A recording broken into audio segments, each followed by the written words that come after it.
Elle a fait de sa glotte un comté teuton, Marianne James. Un comté teuton, il faut le faire, le ton. Oui. Un comté teuton. En d'autres temps, il eût été le plus grand des petits marquis, Pierre Bénichou.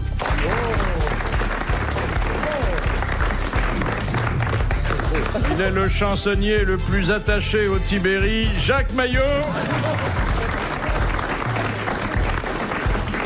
Si on l'avait écouté voilà 20 ans, les Chinois ne seraient pas 1,5 milliard aujourd'hui. Jean-Yann.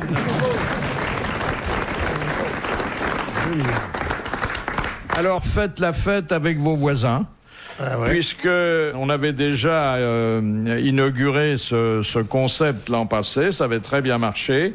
C'est l'association Immeuble en Fête qui, pour créer des villes conviviales, invite les voisins à se rejoindre dans le hall de l'immeuble afin de boire un verre ensemble. C'est une belle idée, hein? Mais comment on fait quand on a un hôtel particulier? C'est emmerdant. Qu'est-ce qu'on peut faire? On est obligé de voir sa femme. Ça existe depuis longtemps, déjà depuis plus de 10 ans dans la région de Toulouse avec le groupe Les Fabuleuses Troubadours, qui sont un groupe de rappeurs toulousains. Et ils ont monté une assoce là-bas où tous les voisins descendent en même temps et viennent manger. On fait des pique-niques dans la rue comme ça. Et ils l'ont organisé dans plein de villes de France. Et puis il y a aussi la ligne verte aussi, où tout le monde va pique-niquer le 14 juillet. Il y a, ça aussi. Avec la super nappe qui fait 2000 km. Et puis tout le monde veut manger avec tout le monde. Non mais vous êtes le syndicat d'initiative ou Nous, on évoquait comme ça en passant, on n'a pas demandé la liste complète des trucs. Ça fait combien d'années que t'as pas pique-niqué, Ça Pierre? va être un pique-nique. Franchement, vraiment, à la campagne, les pieds dans l'herbe. Attends, pique-niquer pas, mais niquer tout court, oui. Ça fait combien d'années que tu n'as pas niqué? Alors déjà qu'au 14 juillet, j'aime bien le principe du pique-nique, ça me déplaît pas. Qui est une jolie nappe. Bon, je l'aime mieux sur une table, c'est sûr. Avec des sièges confortables. C'est plus un pique-nique. Des chandelles, des choses comme ça, mieux que ça soit le soir, avec de la musique. Et puis des trucs, là, comment ça s'appelle? Des murs. Des murs, voilà. Et de des la tapis, de la moquette, et un orchestre. Bah non, moi je préfère l'herbe, voilà. Mais les petites bêtes... Moi, je préfère. Elles sont gentilles. Elles ont bien plus peur que moi. Enfin, je vous donne une petite bête, c'est gentil. D'abord, faut la chercher quand elle remonte dans le. Alors, vous dites, mon Dieu, où est-ce qu'elle est? Oh, ça gratte et tout. Si j'ai des trucs qui me grattent, là, tiens. Les aoutas et tout. Ça se voit que ça fait longtemps que vous n'avez pas pique-niqué, hein. Moi, je préfère la moquette à la pelouse, moi, comme disait.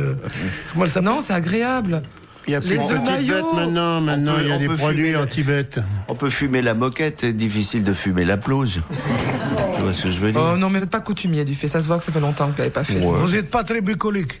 Non, mais la petite rivière à côté, c'est super, les coups de soleil, la guêpe qui vient dès qu'on a sorti le melon, c'est super. Non? J'aime bien les rivières, moi, parce qu'on peut jeter les sacs en plastique.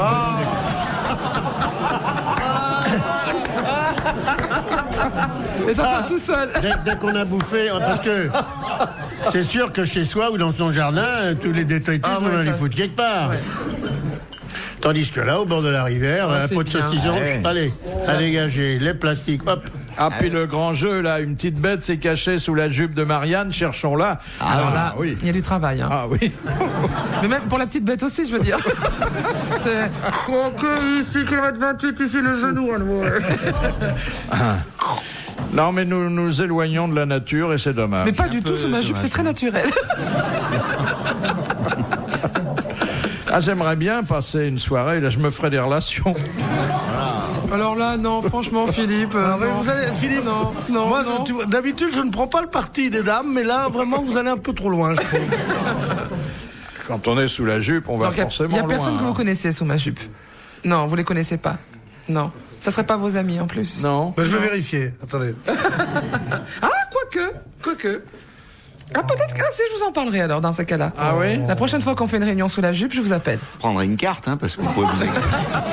Il a pas tort, mon Philou, il va être paumé. Ah non, Philou, ça c'est ma fesse, ça. Non, c'est pas de ce côté. Non. Quoi? Oh, ils sont choqués. Oh. Non, pas du tout. Je rêve, je me vois faire de l'escalade. Oui, tout à fait. Des rappels sur la face nord. Oui.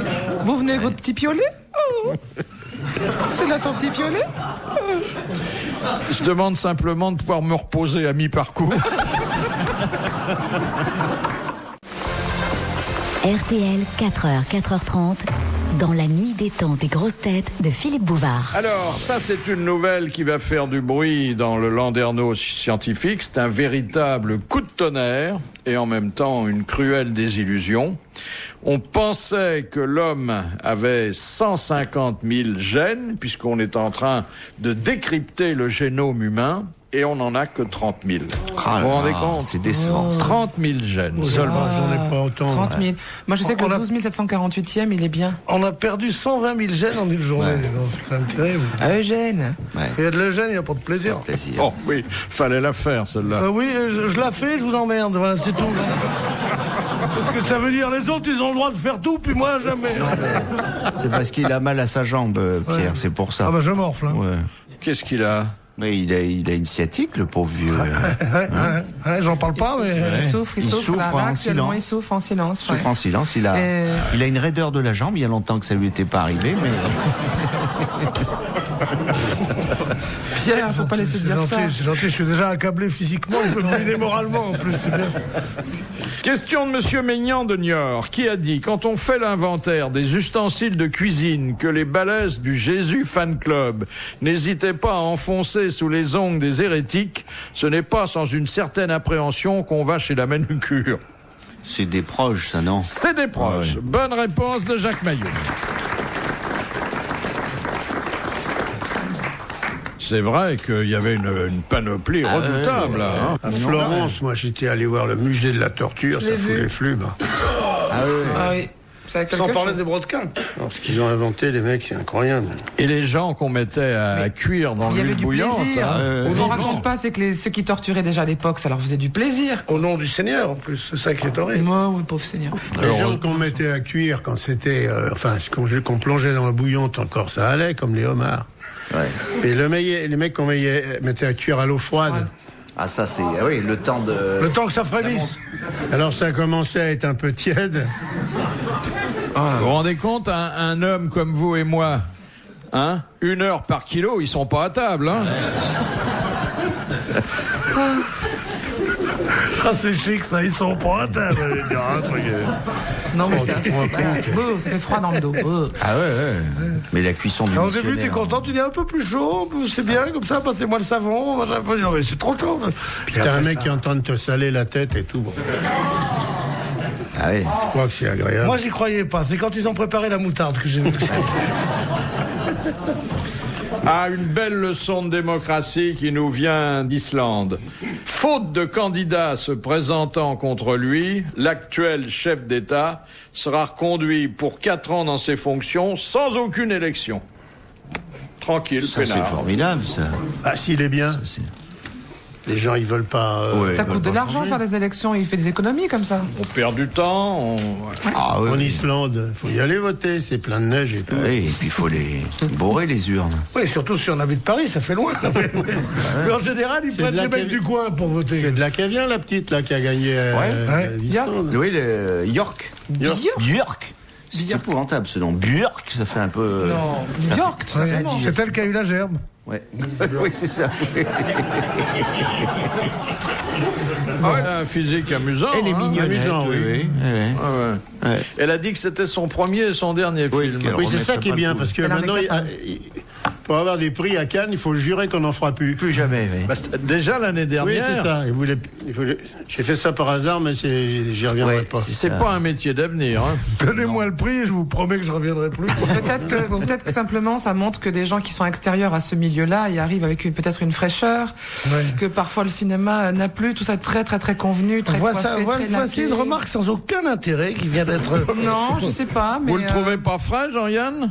On n'est pas là pour être frais. Non, mais c'est une profession qui se regarde beaucoup.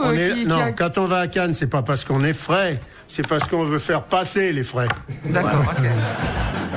Non, mais c'est peut-être pas pareil. Le milieu du Tout cinéma. Tout le monde a Cannes vit sur les notes de frais. Oui, mais ça on le sait, il y a plein de gens. Alors. Moi je connais plein de gens qui n'ont rien à voir avec le cinéma et qui sont invités là-bas. Non, bien bah sûr. si, je sais pas ce qu'ils vont y foutre. Vous diriez qu'il y a des abus ou... Non, je dis que ça promène les Parisiens et qu'ils ont du soleil, voilà, ils vont les voir deux bonnes femmes bien coiffées et tout. C'est vrai, il y avait un type... Je suis désolé, mais tous les magazines parlent de ça, parlent que de ça. La page théâtre de je sais plus quel canard que j'ai vu il y a pas longtemps, elle est reléguée en page 47, une seule page. Tiens, sortir à Paris, il y a 2 articles minables sur ce qui se passe en ce moment à Paris, parce que tout d'un coup, tout le monde est sur la croisette, alors que vraiment, franchement, cette semaine-là, plus celle de Roland-Garros derrière, et derrière le Tour de France. Il y a le prix de Monaco aussi. C'est chiant. Après, il y a Roland-Garros, et puis après, il y a les ça fait élections. bouger les attachés de presse parisiens, voilà, exactement. Puis après, il y a la rentrée et tout. Oh là là, quelle horreur. Et puis, il faut aller chercher les livres et tout, acheter des plumiers. Ouais, puis après, la vague de froid, tout de suite après. Puis après, il y a Noël et on va se faire chier encore. Les meilleurs vœux, tout ça. Les cartes de vœux, des conneries. Non mais franchement, tout ce qu'on voit de Cannes, les escaliers, ceux pour monter, ceux pour aller sur scène. Allez, vas-y, Marianne, vas-y. Mais parfaitement, j'y vais pas, justement, je n'y vais pas. Pourquoi tu n'y vas pas, toi, à Cannes? Mais pourquoi on t'y voit pas à Cannes? Pourquoi tu montes pas les escaliers? Parce que j'ai abandonné le métier. Pourquoi tu mets pas de la laque? Il a une sciatique, il peut pas monter. Bah voilà, les escaliers. déjà, pourquoi tu mets pas de la laque sur ton chignon? Pourquoi t'as pas des fossiles comme ça? Non, attention. Pourquoi t'as pas 12 grammes de disco sur le cul? On dérape là, hein. On dérape. Singe, avion, faucon au programme, faucon en un seul mot, au programme de vos grosses têtes dans la nuit des temps du 23 mai 2000 avec Philippe Bouvard et Jean-Yann, Marianne James, Pierre Bénichou et Jacques Maillot.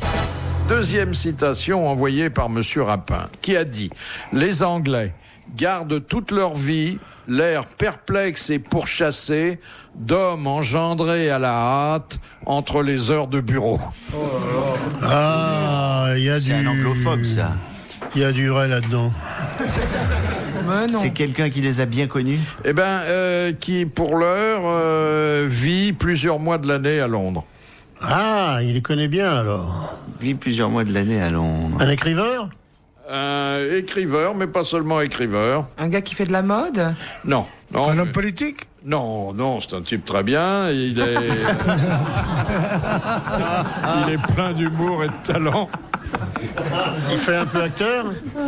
Il fait l'acteur. Ustinov? Ustinov. Bonne réponse de Jean-Yann. Ça, c'est quelque chose qui devrait vous effrayer un peu si vous habitez les beaux quartiers. Les souris prolifèrent à Paris, et notamment dans le quartier de la Madeleine. C'est vrai qu'on les voit parfois le soir dans certaines rues. Il paraît qu'elles sont chassées par les rats, c'est ça? Ça serait elles remontent, on les voit parce chassées par les rats, mais protégées par les macros. Ouais. Rue Godot de Monroy, là, par là. Oui, il y a beaucoup de souris, là. Ah oui, elles sont souvent dans des voitures allemandes. Oui. Il y a une lumière dedans, c'est la lumière qui les attire. Ça peut être ça, oui. C'est le fromage. Non, mais il y en a plein des souris à Paris. Plein. Et les rats. C'est à cause du métro, là, du chantier. Ouais. Si c'est les souris grises, c'est les Allemands qui nous les envoient. Hein. Non. Monsieur Yann a raison. On impute leur prolifération. Comment ça on impute aux travaux. Aux travaux nécessités par le nouveau métro. Ben oui, bien sûr. Et ça les a fait sortir des... Bon, elles en ont marre. Elles en ont marre, non? Elles sont affolées. C'est le RER qui Et c'est dans les hôtels où il y en a le plus, les grands hôtels. Des souris d'hôtel, oui. Non, mais c'est vrai, parce que... Les poubelles? Il y a les poubelles, des cuisines, des machins comme ça, elles montent le long des gaines de ventilation. Il y en a plein. Mais et alors, elles montent vers l'opéra, mais là, comme il y a beaucoup de tapettes, ça devrait s'arranger. Mais maintenant, tous les grands hôtels, ils mettent plus d'étoiles, ils disent hôtel machin, 5 souris. Hôtel... On était dans un hôtel 2 souris qui était pas mal. Alors, il s'est passé quelque chose de curieux au Congrès américain à Washington. On a défendu à la tribune le sort de Jojo. Jojo, c'est le chimpanzé, et qui d'ailleurs, avec plusieurs centaines d'autres, dépérit en cage depuis des années au service de la recherche scientifique. Et une femme, qui est la spécialiste, l'ambassadrice de ces grands singes menacés, est montée à la tribune pour raconter le calvaire de Jojo qui vit derrière des barreaux. Elle a dit je l'ai regardé dans les yeux, je n'y ai vu aucune colère, seulement de l'étonnement et de la gratitude parce que je m'étais arrêté pour lui parler. Il a tendu un grand doigt et il a touché une larme qui coulait de mes yeux. Oh là là là. La vache, je suis un peu plus. Faut pas. C'est émouvant. J'ai la gorge nouée, là. Faut pas nous faire des trucs comme ça, hein. D'autant que c'est vrai que c'est cruel pour le singe parce qu'il est dans une cage. Pour la science, hein. Parce que justement, ce qu'ils étudient, c'est les mécanismes de la dépression. Alors, ils le foutent derrière une cage pour qu'il ait le bourdon, pour qu'on voit l'effet que ça fait quand on a le bourdon quand on est dans une cage. Et si on le sort de la cage, il est plus dépressif, il est très content, mais on peut plus faire les recherches. Donc il est condamné à rester derrière sa cage, oui. Alors après ce témoignage qui avait ému tout le Congrès, il y a un député qui a remplacé la dame à la tribune et qui a noté, lui, des ressemblances entre le comportement des chimpanzés et le comportement des députés durant les séances de vote à main levée. Oui, parce que les mecs, ils tendent un doigt aussi, comme les singes. J'ai jamais vu un député rentrer dans l'hémicycle en se tenant par la queue et en descendant par le plafond. Bah, il devrait le faire. J'imagine pas André Santini faire ça, moi. Non, mais rouler, Santini, oui. Ah, vous faites bien le singe. Non, elle fait bien Santini.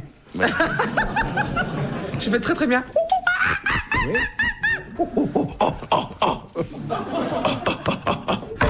Ça, c'est drôle. Elle le fait bien, hein. Ah ouais. On a envie de sauter de l'armoire. Ah ben ça c'est moi le matin. Mais c'est vachement bien de faire le singe, je voudrais le faire, vous verrez. Je sais pas pourquoi ça donne envie de raconter les bruits qu'elle fait. C'est un type qui monte dans un avion qui dit à l'hôtesse de l'air, c'est Paris-New York, alors il dit, je suis très emmerdé, je ne sais pas bien parler l'anglais. Alors elle dit, ça n'a aucune importance. Vous avez des écouteurs, vous mettez le canal 12 et il donne en anglais, des cours d'anglais accélérés. En 7 heures, vous vous débrouillerez très bien. Alors il dit, bon, il met son casque, il fait comme ça, hein, il reste comme ça pendant 7 heures, il débarque à New York, il va vers un taxi, le taxi dit « Where do you want to go ?» Il fait...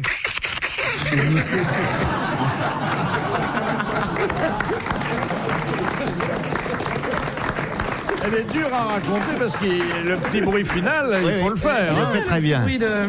Mais vous pouvez faire aussi le film porno de Canal+, pas décodé aussi. Non, je peux pas parce que ça m'excite quand même. Pourquoi trouve-t-on de plus en plus de faucons dans les aéroports? Parce que les vrais sont pas... Parce que les vrais sont à l'air.